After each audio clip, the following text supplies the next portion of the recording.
In the beginning, God created the universe and a planet called Earth. Humans were formed in God's image to continue God's work.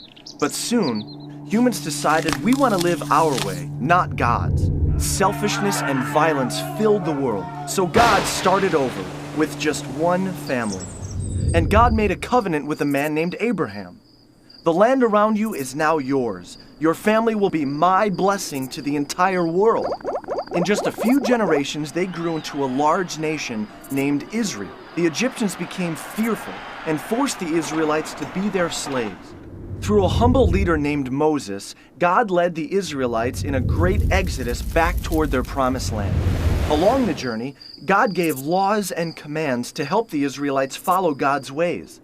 Finally, after 40 years of struggle and complaining in the desert, the Israelites arrived back home in the promised land. In victory, the people worshipped God, but soon after, they turned from God and lived their own rebellious ways. This became a pattern from generation to generation. Israel's greatest judge was Samuel. He followed God's ways and spoke for God as a prophet. He told Israel that God was the only king they ever needed.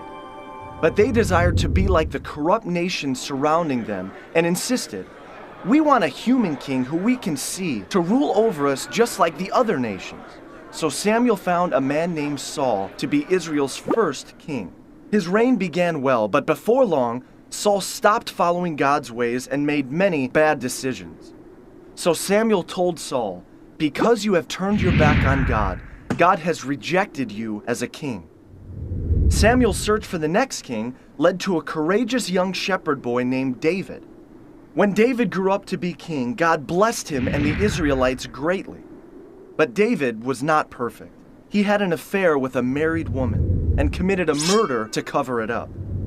But deep inside, David always loved God and would return to living in God's ways.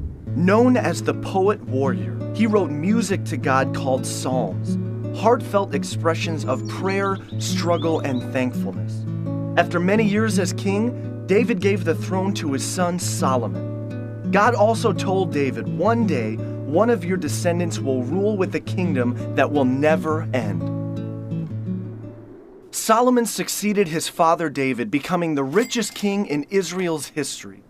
Full of God's wisdom, Solomon wrote books like Proverbs and built a magnificent temple, a permanent tabernacle reminding people of God's continual presence.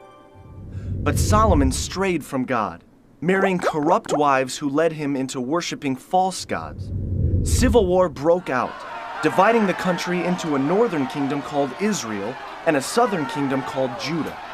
Soon, both of these kingdoms were led by corrupt kings who ignored God's ways. During this time, prophets were sent as messengers, calling the Israelites to return to God. They warned of the destructive consequences ahead. The prophet Elijah, a wild and rugged man, showed up false prophets by calling on God to give an awesome display of fire.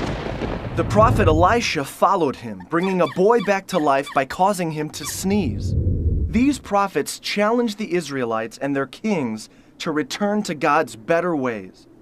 But the Israelites would not listen.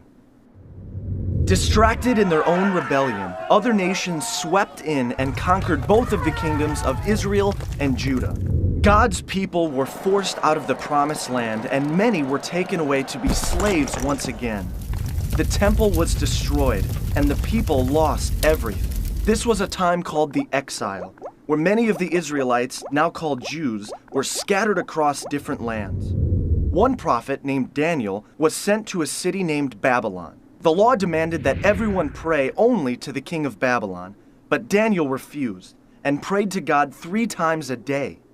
So Daniel was thrown into a pit of hungry lions. But God closed the mouths of the lions, and Daniel emerged the next morning without a scratch.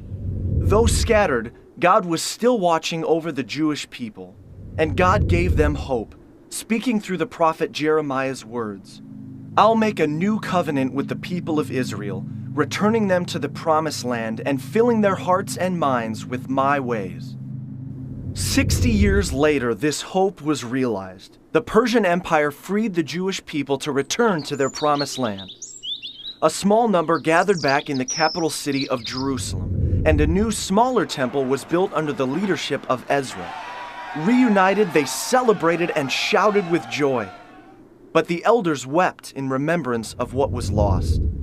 Prophets like Malachi and Isaiah pointed to the future and a coming king, a Messiah, one who would fully restore Israel and bring a new kingdom of peace.